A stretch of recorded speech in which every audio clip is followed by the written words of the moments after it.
Bueno, en este laboratorio vamos a seguir profundizando en cómo podemos construir el backend de nuestra aplicación, la parte de servidor, con Node.js, que ya empezamos a ver un poquito ayer, bueno, el otro día, como en el último laboratorio, cómo podemos ejecutar Node.js y demás.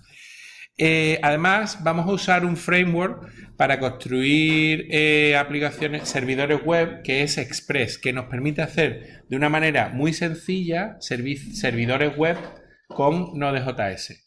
Y además nos queda muy limpio, como siempre. Yo insisto mucho en lo de la limpieza del código. Parezco el Carlos Arguiñano del código.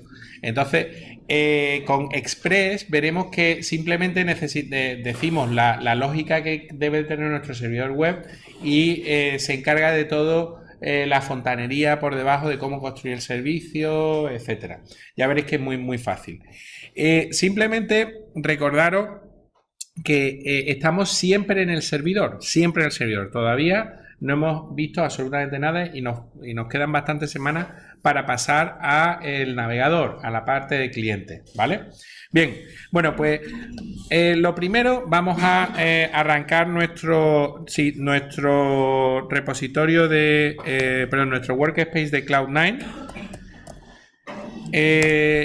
Yo voy a...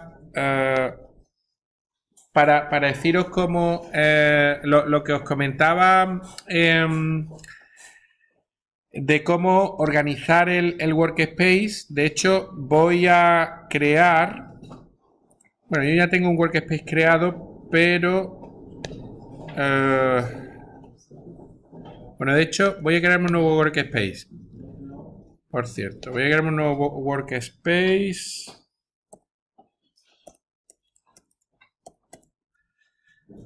esto no hace falta que lo creéis vosotros.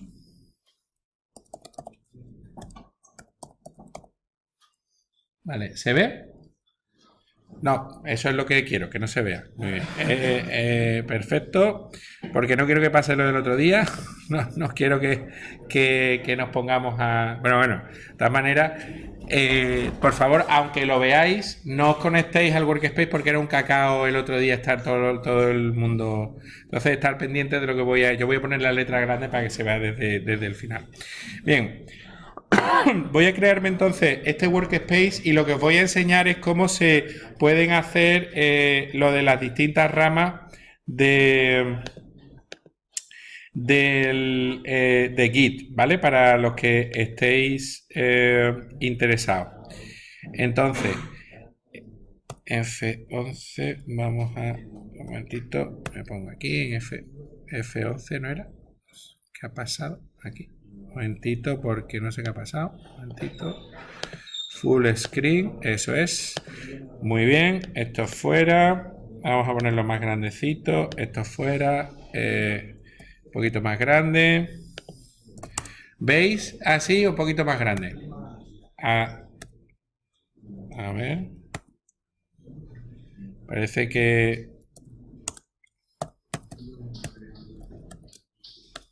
No entiendo nada. Así. ¿Así lo veis en el fondo? Vale, venga, perfecto. Bien, ¿qué os decía yo que os recomendaba para ir guardando en distintas cosas? Bueno, para empezar, existe una página que está muy bien para todo lo que es... a ver, control T, control N, no funciona el control. Vale, perfecto. Que la mar, es que no sé qué me pasa, que no, control N era. No funciona mi control, no sé qué pasa. Una página que está muy bien es GitRef. Para los que queráis Git Reference. Bueno, antiguamente se llamaba GitRef. Vale, services. Redirects. A ver, ¿qué ha pasado? Gitref.org. ¿La han quitado? Ah, qué bien. Ah, qué guay. Pues antes estaba muy bien. Git reference. A ver si es este. Ah, este es bien. Aquí te dice digamos una referencia rápida de todas las cosas. Y aquí en branch En branching es lo que yo os digo, que con git checkout se puede hacer prácticamente todo. Con git checkout -b se crea la rama y git checkout con la rama se pasa a ella. Entonces, si yo, por ejemplo, voy a crearme una carpeta aquí que se llame SOS 1718-labs, ¿vale? Entonces, aquí, de esta manera, si yo me meto aquí dentro, SOS 1718, para esto convertirlo en un repositorio Git con hacer git init, ya lo tendría creado, un repositorio desde cero. Lo sé porque de pronto ahora esto me cambia a master, entonces ya a partir de ahora puedo hacer commit, todo lo que quiera. Entonces, imaginaros que yo, vamos, por ahora lo voy a dejar a cero, vacío. Y ahora digo, venga, voy a empezar a trabajar en el laboratorio 4, que es en el que estoy. Pues yo lo que hago es git checkout. Ya digo que esto es totalmente opcional, si lo queréis hacer. Por ejemplo, L04. Entonces, en este momento se acaba de crear una rama que se llama L04 y estoy trabajando en ella. ¿Vale? Veis que ha cambiado a L04. Entonces, aquí todo lo que yo haga aquí, si yo aquí hago, por ejemplo, un touch index.js, aquí hay un index.js, bueno, tendría que hacer un git add punto para añadirlo todo, git commit -m index, y ya de esta manera tendría registrado el index.js dentro de mi repositorio Git local, ¿vale?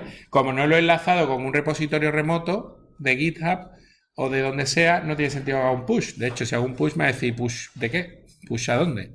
Entonces, ¿pero qué pasa? Yo aquí ya sí puedo comprobar. ¿Qué pasa si yo quiero irme a la rama principal del proyecto? En la rama principal del proyecto, ¿qué archivo va a haber? Ninguno, porque esto lo he creado dentro de la rama L04. Entonces, si yo hago un git checkout master did not match bueno, para volver al master, git checkout, a ver, git branches, ¿cómo era? A ver, voy a irme ya de un año a otro. Era git branch menos otro día git branch menos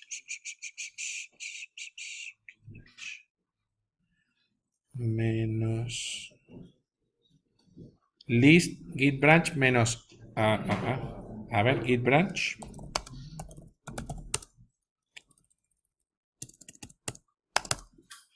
tenemos el L04. Vale, porque no tenía ningún archivo. Vale, eso es un rollo, claro.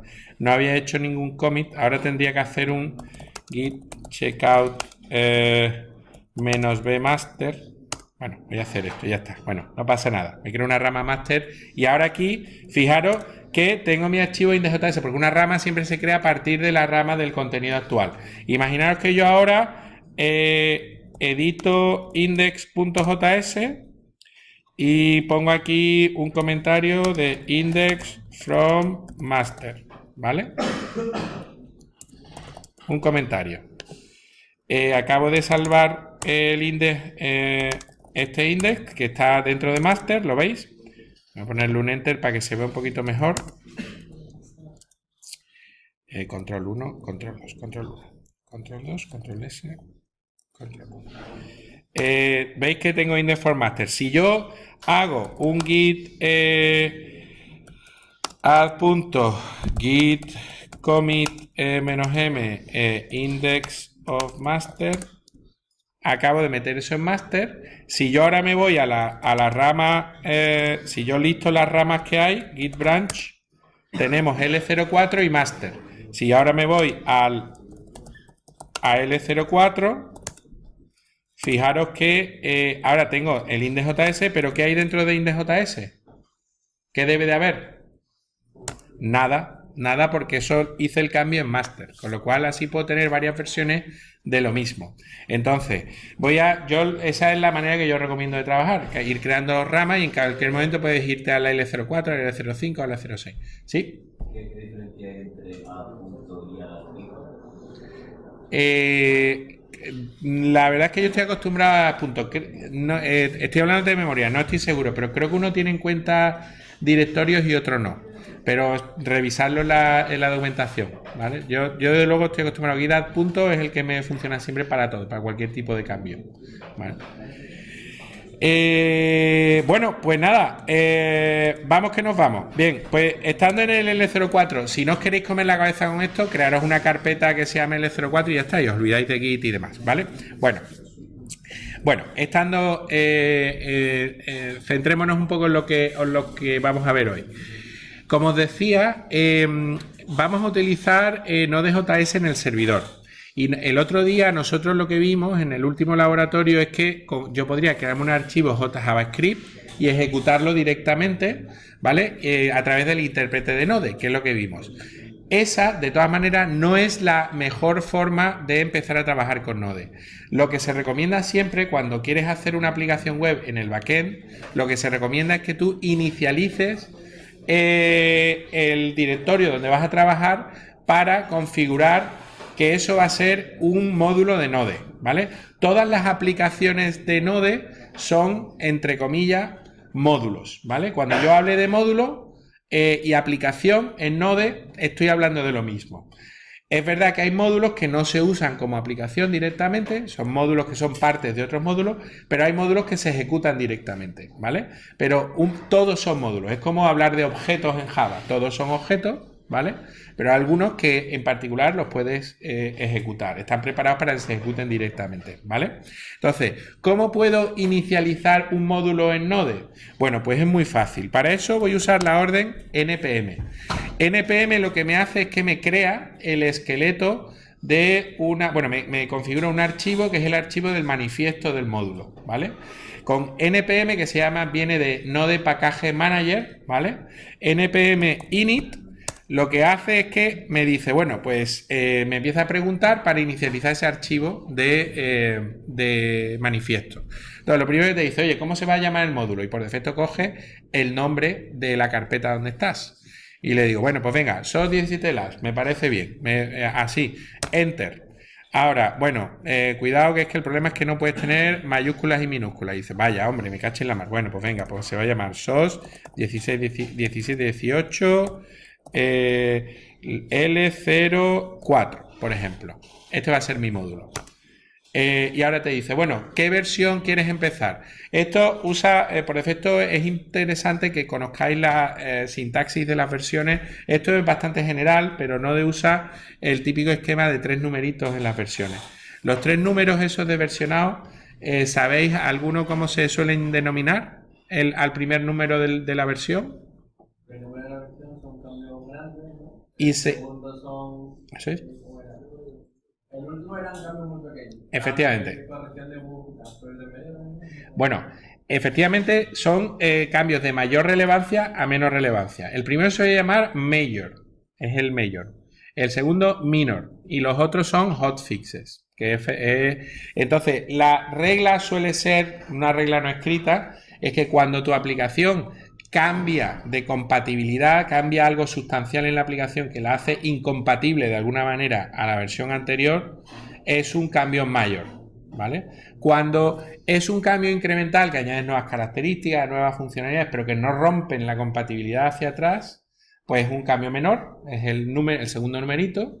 Y efectivamente, cuando tú lo que haces es un cambio simplemente para corregir un bug que ha salido o una pequeña errata o algo mínimo que tienes que solucionar sobre la marcha, es un cambio en el último numerito, efectivamente. Entonces son major, minor y hotfixes.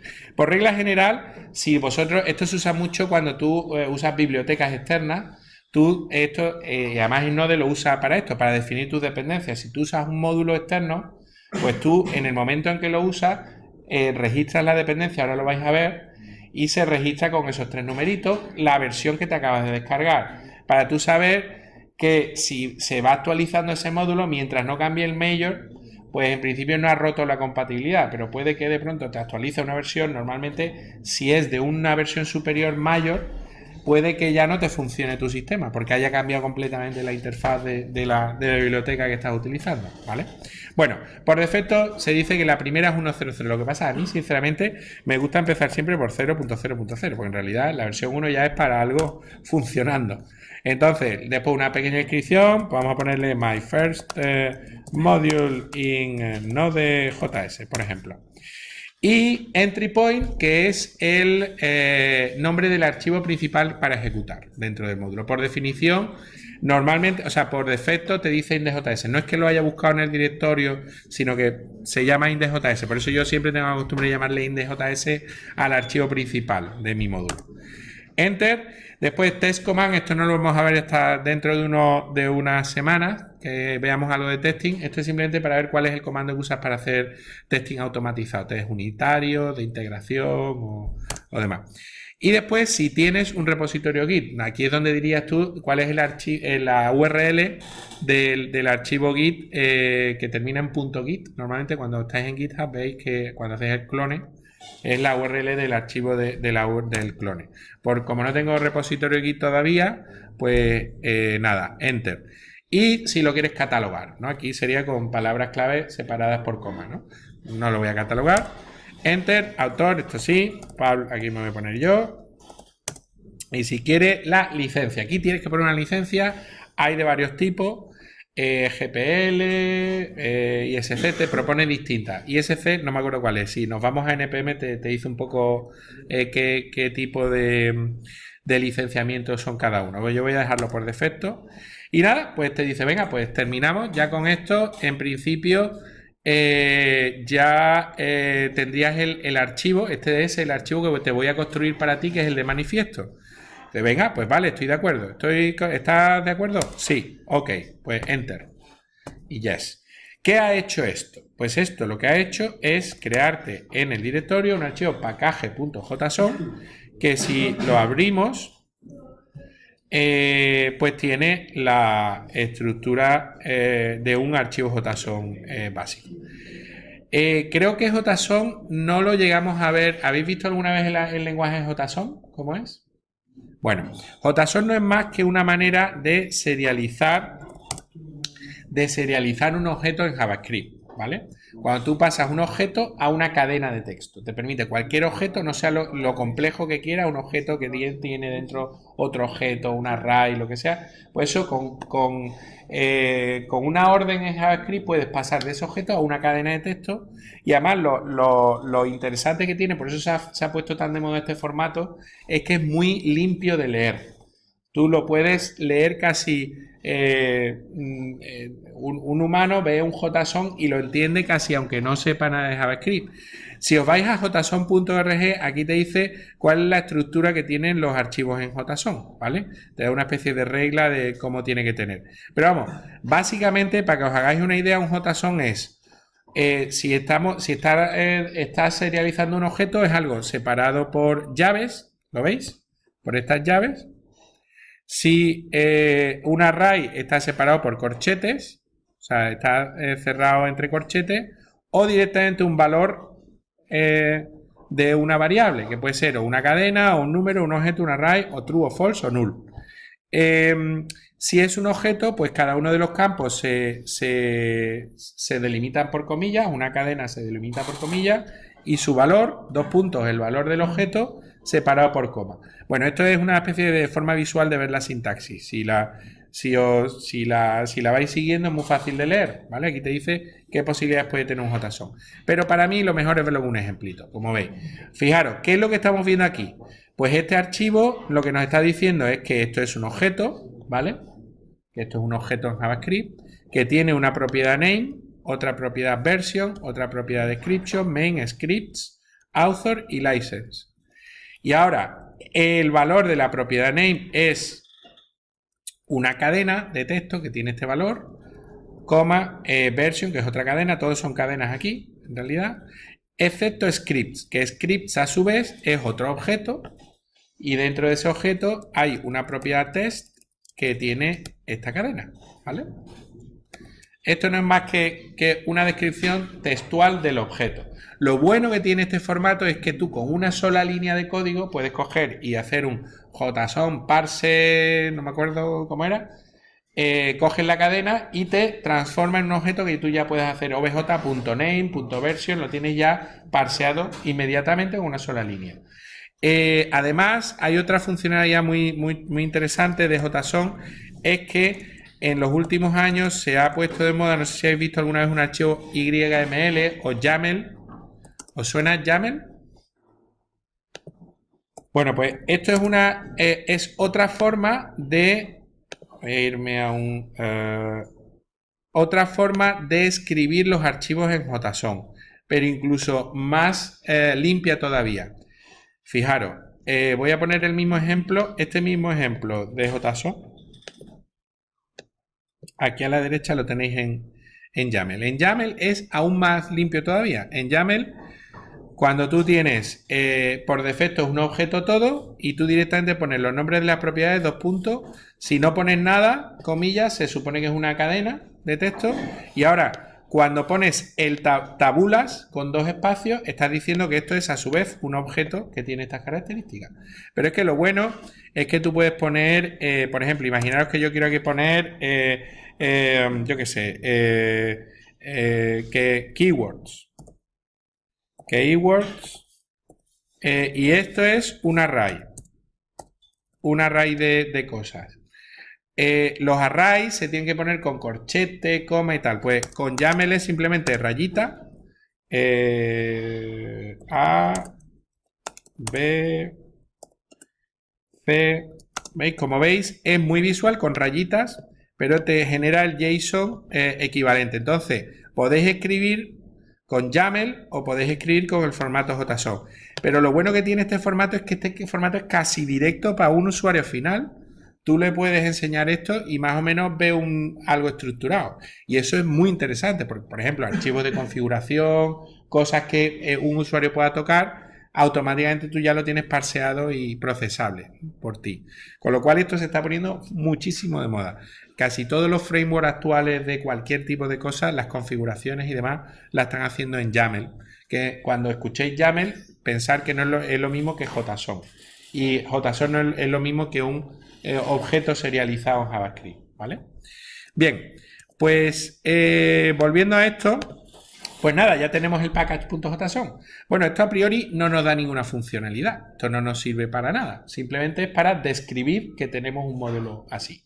Bueno, vamos a ir a nuestro index.js y vamos a poner una primera, un hola mundo como teníamos antes, console.log hello world. Fijaros que con hello world la primera funcionalidad que tenemos por haber definido el package.json es que ahora lo suyo para ejecutar no es hacer index.js como hacíamos antes, sino que ya directamente podemos usar npm start, que es lo estándar. Npm. Vale, bien. No, vale. Porque, perdón. La funcionalidad es que tú puedes. Se me olvida una cosa. En scripts tú puedes definir como comandos frecuentes. Y por convención suele ser muy interesante definir siempre en todo módulo de Node.js el script start. Y aquí dices lo que quieres que pase cuando se ejecute start. No os olvidéis cuando estéis escribiendo esto, la coma esta, ¿vale? Porque esto es para separar las propiedades del objeto, hay que separarlos por coma. Con start dices lo que quieres que se ejecute cuando le das al script start. Entonces, de esta manera, tú puedes ya tener en el package.json ese script start, de forma que ya, ahora sí, puedo hacer npm start y esto lo que haría sería arrancar el script. Esto también para testing, para hacer un build, por si quieres hacer ciertas cosas de integración continua, de hacer análisis de código, bueno, para un montón de cosas, ¿vale? Y de hecho, esto lo usan muchos, el framework que vamos a utilizar para desplegar en la nube la plataforma que vamos a usar usa este tipo de script. Entonces tienes que tenerlos bien definidos para tú después dejarlo en la plataforma y que la plataforma sepa cómo utilizar tu módulo, ¿vale?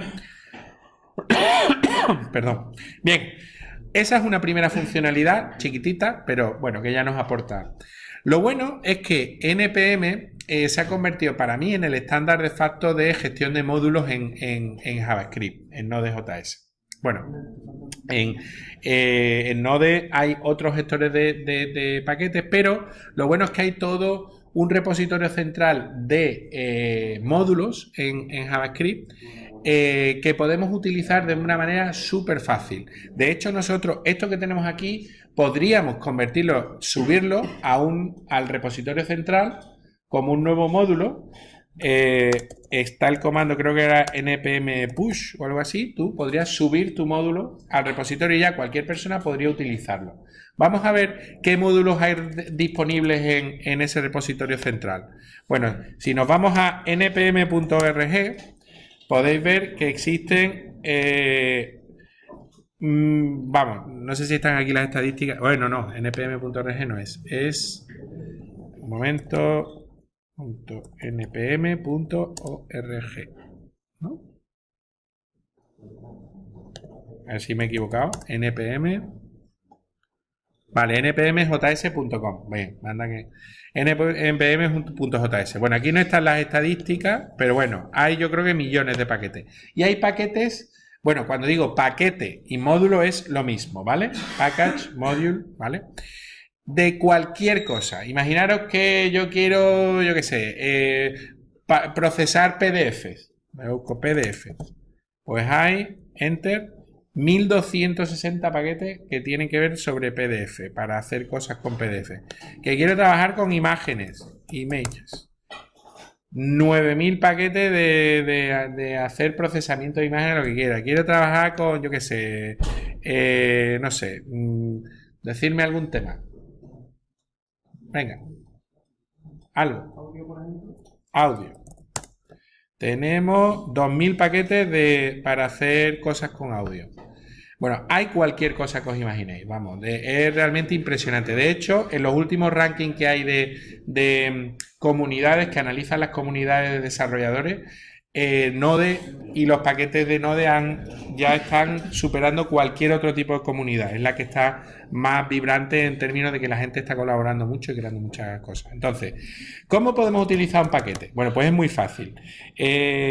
Por ejemplo, localizaríamos aquí el nombre del paquete, el que quisiéramos, y una vez que tuviéramos el nombre del paquete, lo único que tenemos que hacer es irnos a nuestra aplicación y decir npm install. Voy a utilizar un paquete que se llama, que es gracioso, que se llama cool ASCII faces, ¿vale? Cool ASCII faces. ¿Lo veis? Y ahora al final voy a poner un menos save. Ahora os diré para qué. ¿Lo veis la instrucción? ¿Lo veis o no lo veis? ¿Sí? Los del fondo, ¿os da tiempo a seguir o regular? Está ahí más o menos. Bien. Bueno, pues lo primero que hace esto es que fijaros que empieza a descargar aquí un montón de cosas, ¿vale? Cool ASCII faces, tal. Te genera un árbol. ¿Esto qué significa? Que te ha descargado el paquete arroba una versión, y ahora las bibliotecas de las que depende, que también depende de string, cool ASCII faces a su vez depende de stream spigot y de stem, y a su vez string spigot depende de reader string, tal. Aquí de esto del árbol. Lo bueno de esto es que esto te da una tranquilidad absoluta en la gestión de dependencias frente a otras plataformas, porque ya tienes todas las dependencias descargadas, ya no tienes que estar ahora preocupándote de que esto depende de otra cosa, etcétera.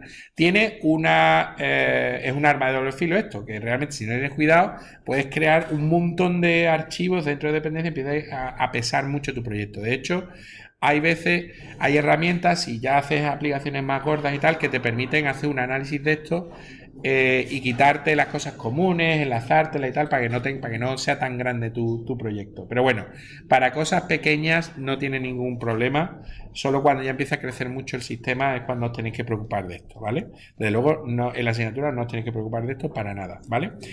¿Qué es lo que ha pasado aquí? Pues fijaros, si yo veo el proyecto, acaba de aparecer una carpeta node modules que de hecho ahí dentro es donde están,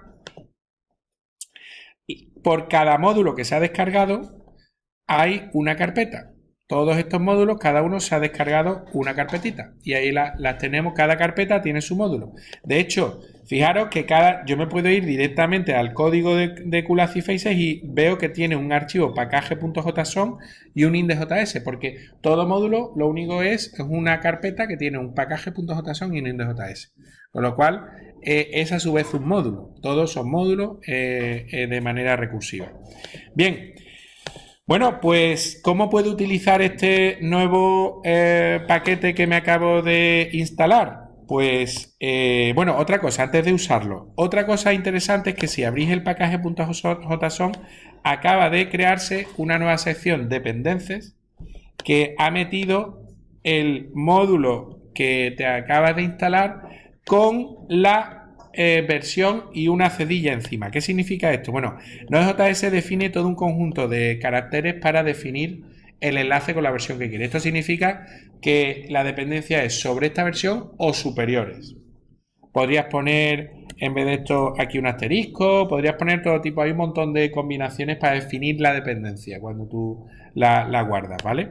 Y con el "-save es lo que hemos conseguido. Con "-save lo que hace es que instala el paquete y guarda la dependencia en el package.json. ¿Para qué nos sirve esto? Bueno, ahora después lo veremos, ¿vale? Bien, ¿cómo podemos instalar esto? Bueno, pues esto es muy fácil. ¿Cómo podemos usarlo? Pues lo único que tenemos que hacer es declarar una variable como queramos, por ejemplo, le podemos llamar cool y aquí vamos a cargar el módulo que tenemos dentro de Node Modules. Para eso utilizamos la palabra clave require y simplemente decimos el nombre del módulo. En este caso es Coolacid Faces, que es el mismo nombre que hemos usado para instalarlo, el mismo nombre del paquete, el mismo nombre del directorio donde está Node Modules, ¿vale? Ya está, tenemos var cool esto y esto ya lo que nos ha hecho es que nos crea un objeto cool que tiene el módulo cargado, ¿vale? Y ya podemos utilizarlo. En particular, este objeto directamente nos permite invocarlo. Tiene en realidad no es un objeto, es una función que nos va a devolver una cara en ASCII graciosa cada vez que lo invoquemos, al azar, ¿vale? Entonces, si yo en vez de hacer un hello world, lo que hago es que invoco a cool, pues esto lo que nos va a hacer es si hacemos un npm start, bueno, pues nos invoca y nos crea una carita en ASCII, no sé si se ve. Cada vez que lo arranque, pues una cara distinta, algunas que son más reconocibles, otras menos que son menos reconocibles, pero bueno. Esto es lo que hace este paquete, no hace absolutamente nada, es una tontería, pero bueno. Cuando os decía lo del tema del "-save es interesante, ¿por qué? Porque imaginaros que yo esto ahora lo quiero subir a un repositorio, ¿vale? A un repositorio de código fuente. Mirad, si yo hiciera ahora mismo un git add punto, ¿qué pasaría? Que me guardaría dentro del repositorio, antes de hacer el commit, todas las carpetas del Node Modules, todo, ¿no? Me guardaría un montón de archivos dentro de hecho, fijaros cuántas hay. Hay del orden de, fijaros todos los archivos que hay un montón de archivos aquí, de todos estos paquetes, todos estos archivos. Si yo hiciera un git add punto, me metería todos esos archivos en la... Pero en realidad meter archivos de los módulos no es necesario si tengo definida la dependencia, porque cuando lo quiero ejecutar, en ese momento puedo coger las dependencias. Entonces, ¿qué es lo recomendable? Lo recomendable es que la carpeta Node Modules no esté dentro del repositorio de código fuente. ¿Por qué? Fijaros, porque si yo tengo la dependencia puesta correctamente, yo puedo hacer un rm-rf Node Modules. Yo puedo borrarla. Fijaros que ahora mismo solo tengo index y package.json. Imaginaos que yo esto es lo que tengo en mi código fuente, en mi repositorio, en Git. Pues en GitHub. Pues yo me descargo, hago un clon y ahora quiero arrancar este programa. Pues ¿cómo lo haría? Pues puedo hacer npm install y esto ya mira en el archivo package.j, son todas las dependencias, las instala, npm start y ya funcionaría. Con 2 comandos puedo descargar las dependencias e instalarlo, con lo cual ya no me hace falta tener que tener las dependencias, tener el node modules ahí, porque en el momento que quiero ejecutarlo es cuando lo puedo descargar en ese momento. Entonces, lo suyo es quitar del repositorio, del control de versiones en la carpeta node modules. Para ello, existe la posibilidad de crearse un archivo que se llame .git ignore. Si yo hago un archivo que se llame .git ignore y lo abro, .git ignore, pues ese archivo, aquí puedo poner las dependencias que yo quiera dentro del archivo. Entonces, las dependencias.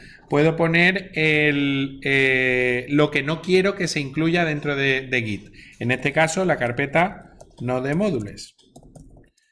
Si yo hago esto, lo que estoy diciendo es no quiero que se meta la carpeta node modules dentro del control de versiones. Lo guardo, lo cierro y de esta manera, si yo ahora hago un git add punto, fijaros qué pasa, y ahora un git commit menos m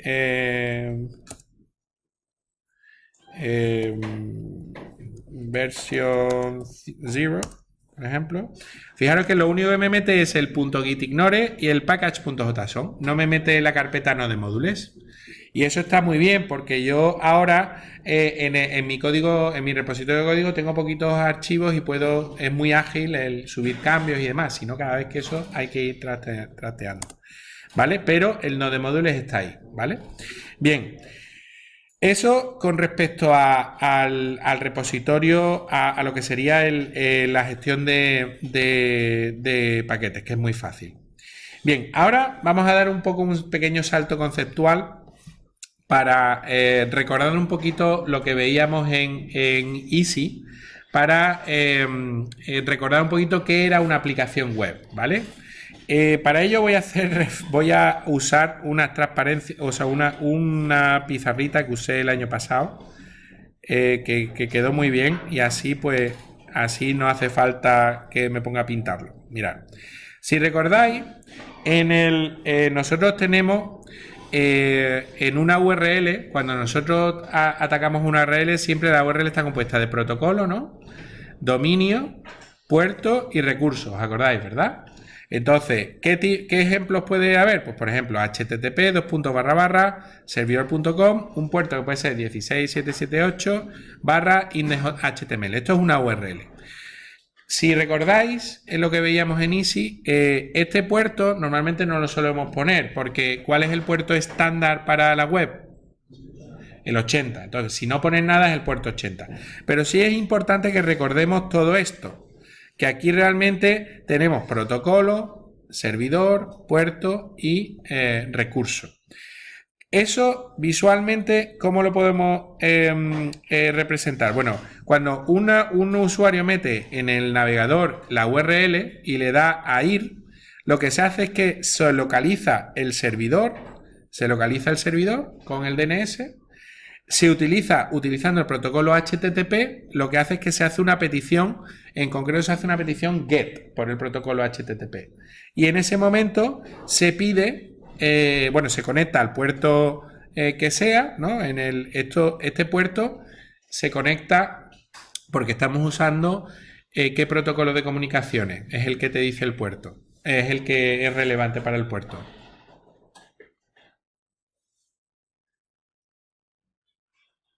El momento en el que, ¿no?, en la película del oeste sale la bala en el desierto, así, ¿no?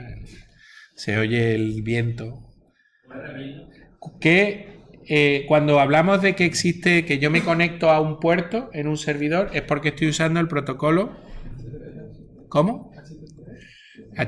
TCP, como estamos hablando, esto es una conexión TCP/IP. Me estoy conectando a un puerto, bueno, puede ser TCP, en UDP también hay TCP-UDP, pero en este caso estoy usando TCP/IP.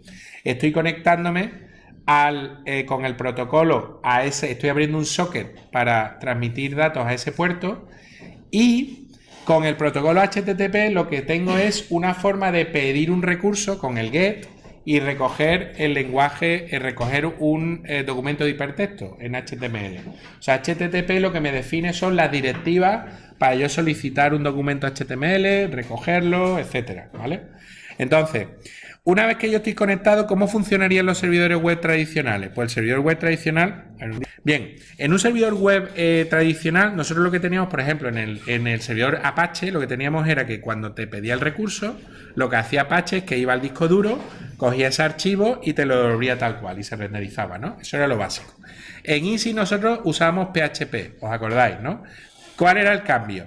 Pues el cambio es que yo solicitaba un recurso, un archivo PHP, ese archivo se cogía del disco duro, ese archivo normalmente pues tenía mezclado código HTML con código PHP, ¿os acordáis? Y lo que hacía es que el servidor web tenía un módulo de PHP, renderizaba el PHP, ejecutaba el PHP y la salida era HTML que devolvía. Pues nosotros en Node no vamos a tener esto. En Node vamos a tener esto otro. En Node nosotros tenemos un archivo index.js, o como queramos llamarlo, y lo que hacemos en Node es ejecutar el index.js para crear un servidor web. Que esto es fundamental. No tenemos un servidor web que utilizamos y o que configuramos, sino que nosotros estamos creando el servidor web. De forma que dentro de esta creación del servidor web tenemos asociado a cada URL, a cada recurso, cada ruta de recursos, tenemos asociado una lógica. Tenemos asociado qué queremos que se ejecute cuando piden la petición /petete o /test o lo que sea. Voy a haceros en el minuto y medio que me queda el ejemplito de cómo se hace esto, que es muy fácil. Mirad, esto, para eso lo único que tenemos es que utilizar de todas maneras lo desarrollaremos un poquito más el próximo día, pero necesitamos utilizar un módulo que se llama Express.